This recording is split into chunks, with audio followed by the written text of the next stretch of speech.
kind of a long story. For years I told people that I had had my first SM fantasies at puberty. And indeed, I did have a great many of them at puberty.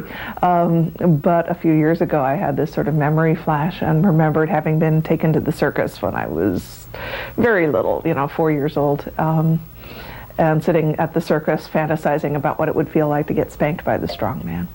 So now I tell people that my SM fantasies go back about as far as my memories do, because that really is one of my earliest memories.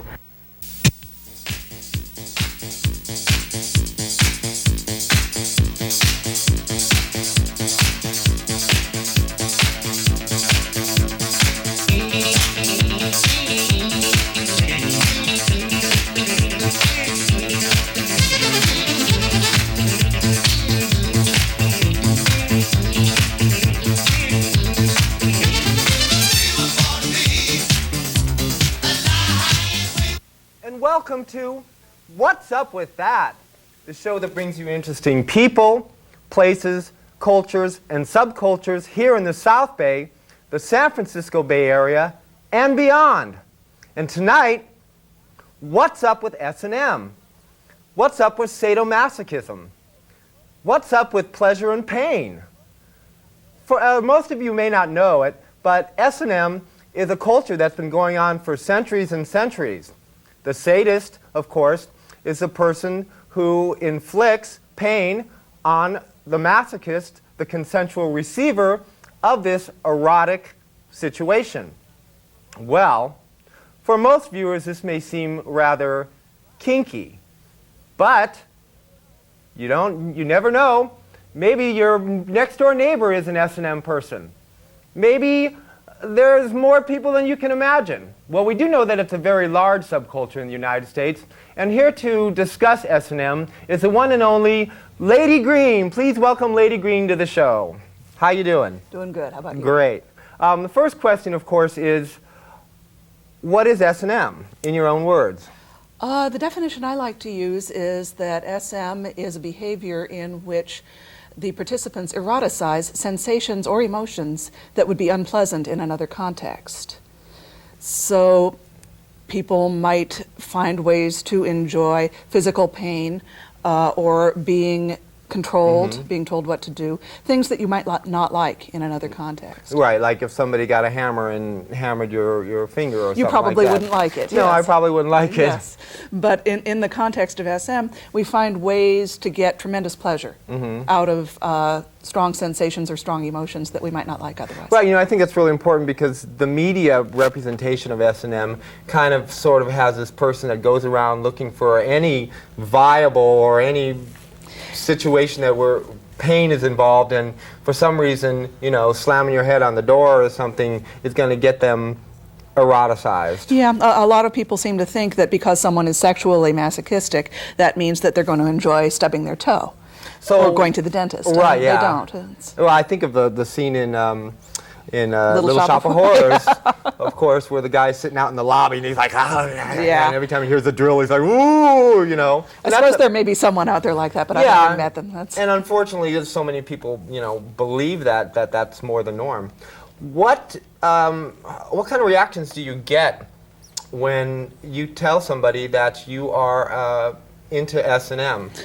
For a lot of the people that you meet these days, it's like, oh, cool, what do you want to have for lunch? Because more and more people are getting comfortable with the concept of SM. Other people are very shocked and upset by it because they don't understand the levels of negotiation and consent that go into SM. They buy into this media picture of someone non-consensually beating. So a good question to ask if someone were to tell you that they were into SM is, what do you mean by that? Right. Where did S&M originate? That's a very difficult question to answer. My feeling is that people have gotten some kind of erotic pleasure from taking power or giving up power for as long as there have been people. Right. the actual SM subculture is really fairly recent. You see a lot of SM in Victorian pornography. Right. So we know that it existed then. Japanese pornography. The current American SM subculture goes back maybe 5 decades. Not really that long. But my belief is that what distinguishes current SM practice from all these centuries of humankind is that in the SM community we've evolved ways to contain our desire to give up power or to take power and to make it safe and healthy to play with. I think an issue that you brought up earlier in a pre-interview is the idea of consensual. And I think that that's a very important issue because, again, the media profile a lot of times is this profile of this strange person lurking around looking for this innocent bystander to attack them and tie them up and whip them and hang them upside down and slap them silly. I mean, that's in your face, but that's what people see, and that certainly isn't the case. Not in the SM community. People are surprised, I think, the first time they go to an SM event to see the amount of discussion and negotiation and talk that goes on before anybody picks up a piece of rope. It's a good metaphor to think of SM as comparable to a high-risk sport like scuba diving or mountain climbing. It's not something that's so risky that people shouldn't do it, but it is so risky that it's a good idea to learn about it and talk about it. To be a paraprofessional at least. Yes, right. To ensure that everybody has fun and nobody gets harmed. So what about the curious cat? You know, the one that walks into an S&M situation. What would you say to that person? The person comes in there and says, you know, I heard that you were into S&M. Spank me. Well, the first thing I would do with a person like that is I'd spend some time talking with them about what their fantasies look like. Obviously, they have a fantasy about getting spanked, so we can start from there. But it could be that there are other aspects of the fantasy that they want to discuss.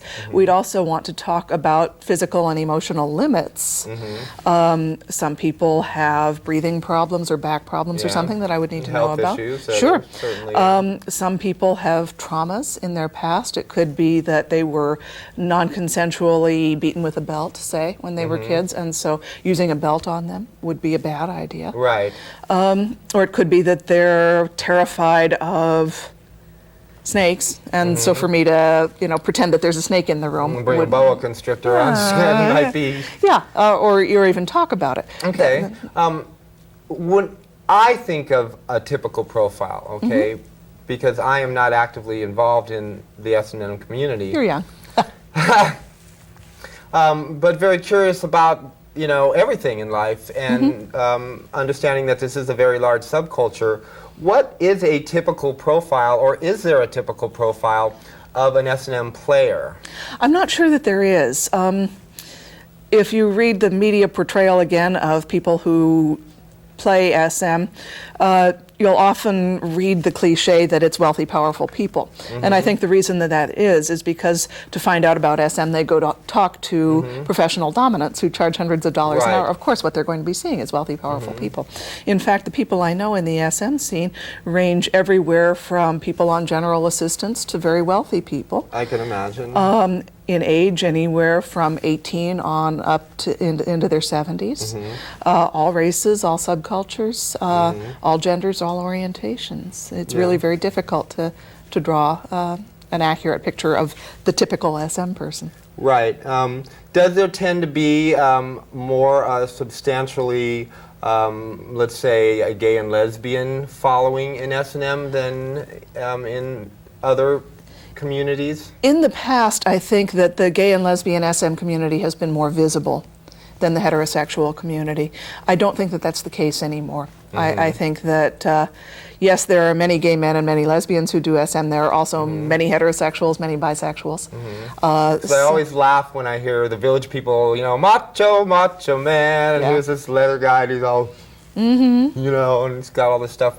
And this is the images, of course, that I grew up on. So, my perception of that, and would be that. Yeah, I think still when people think of SM, a lot of people think of a gay man. A leather man. But if you were to go to an SM event, you would see both men and women, you would see everybody. When did you first realize that you had an interest in S&M? Well, that's kind of a long story. I'll try to shorten it. When I think back, I remember having fantasies when I was tiny, when I was like 3 or 4. I can remember being taken to the circus and fantasizing about what it would feel like to be spanked by the strong man. Right.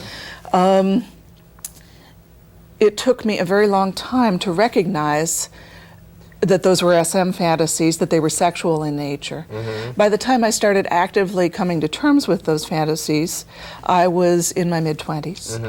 By the time I actually started playing, I was in my early 30s. If you don't mind me asking, your first S&M experience, were you terrified? Paralyzed, yes. Paralyzed. Yeah. Paralyzed and terrified. And wildly excited. It was just... And was it everything that you expected, or was it everything you didn't expect? Some of both. It didn't come out like my fantasies, because they never do.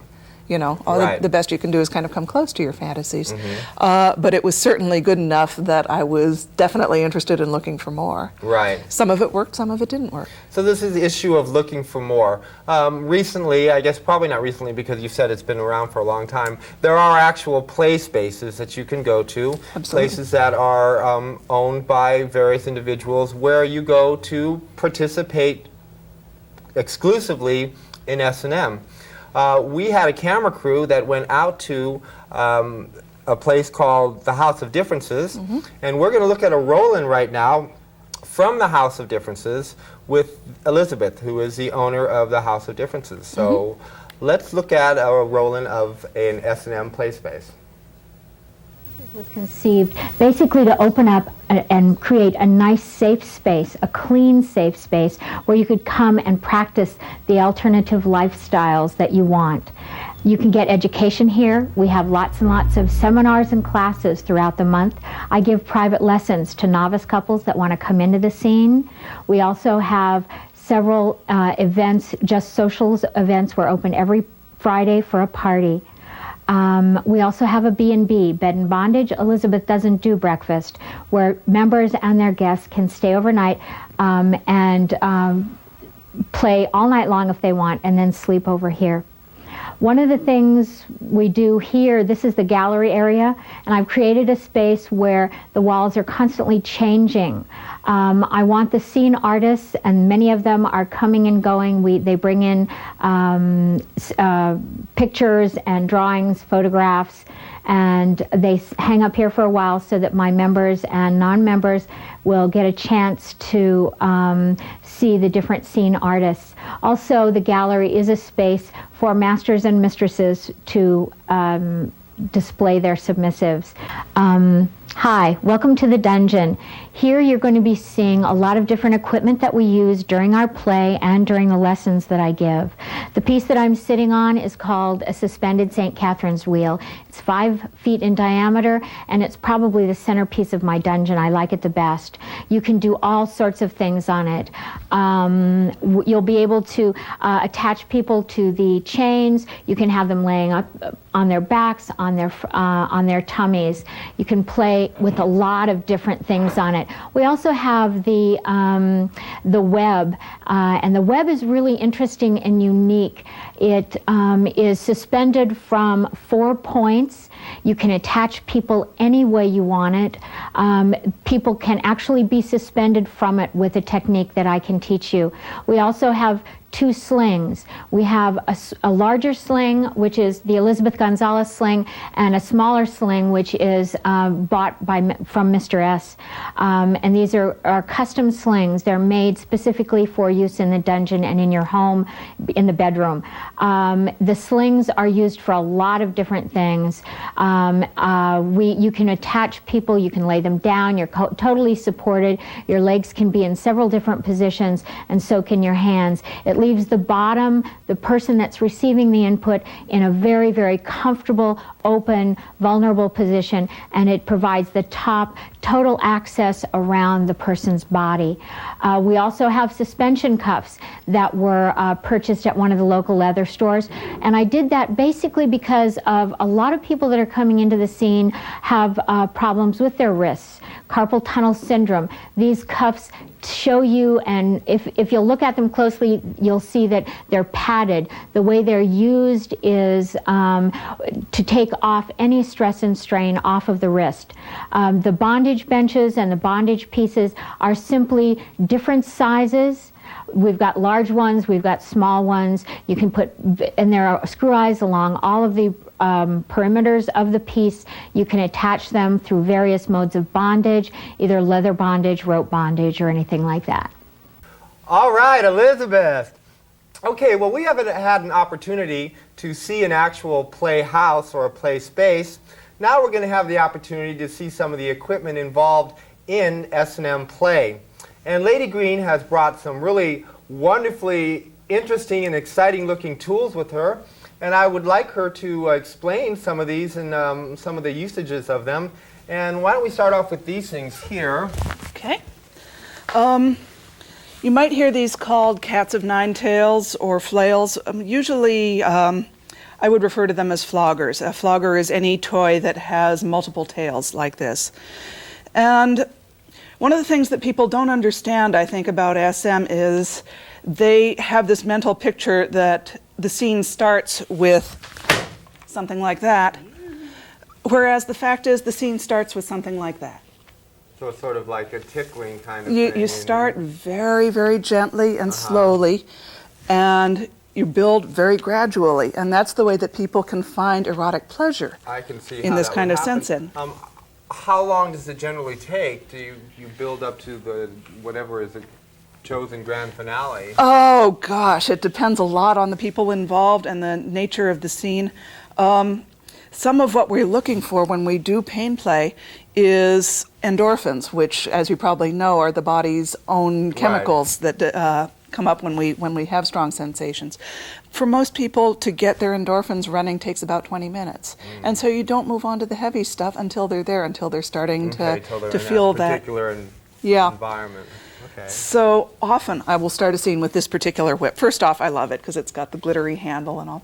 Also, these are very soft suede tails, and so used like this, they're very sensual, and yet you can build it up to a fairly strong sensation. Okay. And then I might move on to the next one, which is a little heavier in weight and a little harsher, not quite so soft. And again, start very gently and build it up again. So if you say a little heavier, you mean then this one's going to hurt more? Yes. Okay. Yes. Okay. And so you don't pick up your nastiest things in the beginning, and this is python. This is even more intense. A friend of mine dubbed this Whoopi because it reminds her of Whoopi Goldberg's hair. So this is Whoopi. The Rasta whip. Yes. Okay. And this is a more intense one because these are braided, and so they have a little bit more weight and they're a little bit abrasive. Okay. So you build up very, very gradually. So generally, you might have somebody who comes in, and this is what they want to start off with. There might be real. Their eyes may be a little bit bigger than their stomach in terms of their fantasies, but that's part of my job as top is to not do that. Okay. You know, they need to understand that I have to have some space to do my job in. And if I'm any good at what I do, I'll be able to keep them from getting too bored. Right. While we build up to what their fantasies look like. Obviously, yeah. Lots of tools to use. Yes, that's right. It's not like I'm going to run out. No. We have bondage things here.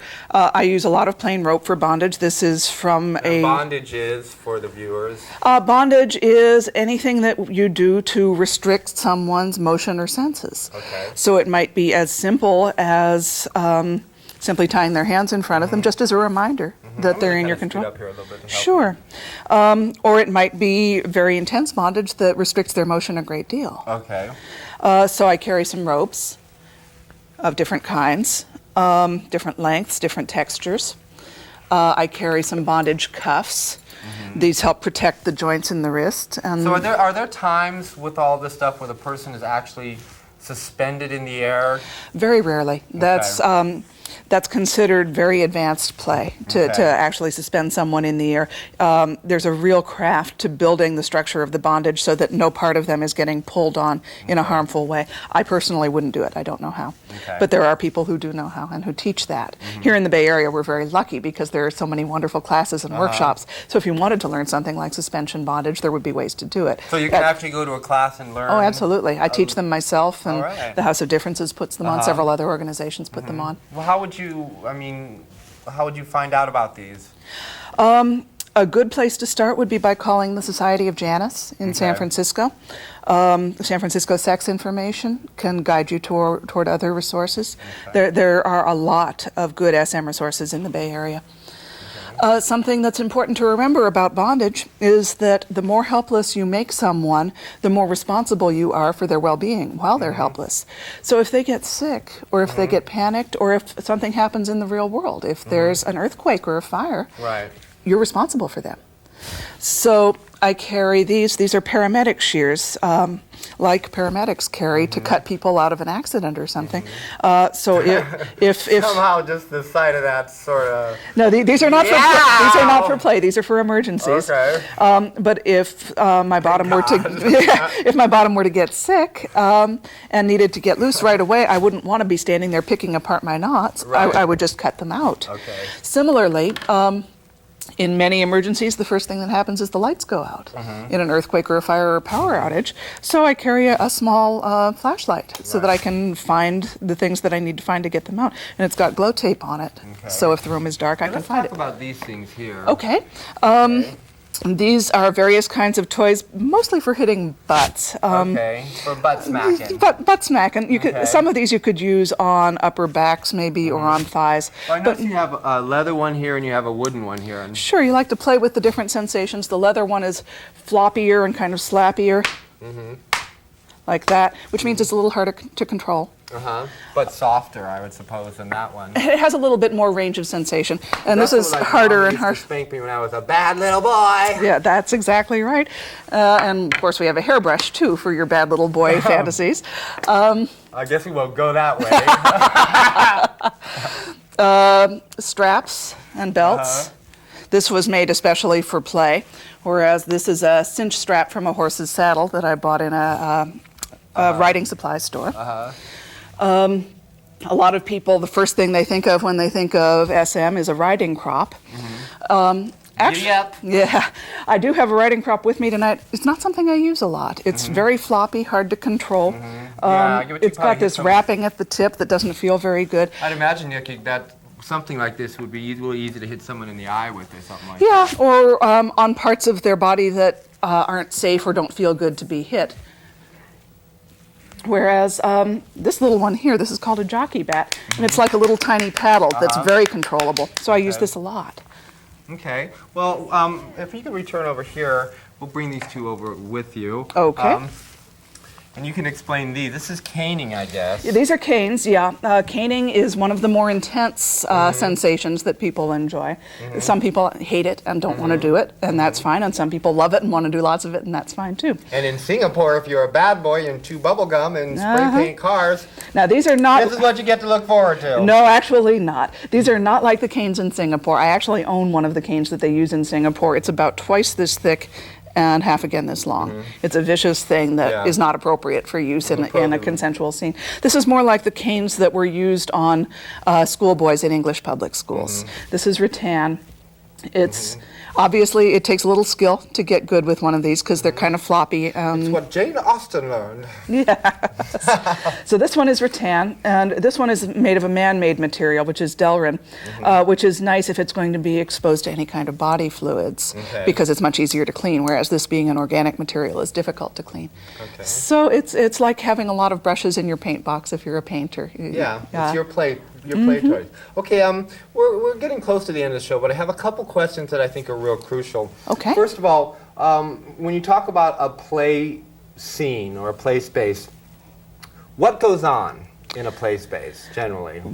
Typically, if you're in a public play space, a code of conduct, I guess, is what I mean. As far as how far do you go? What's your no sign or whatever?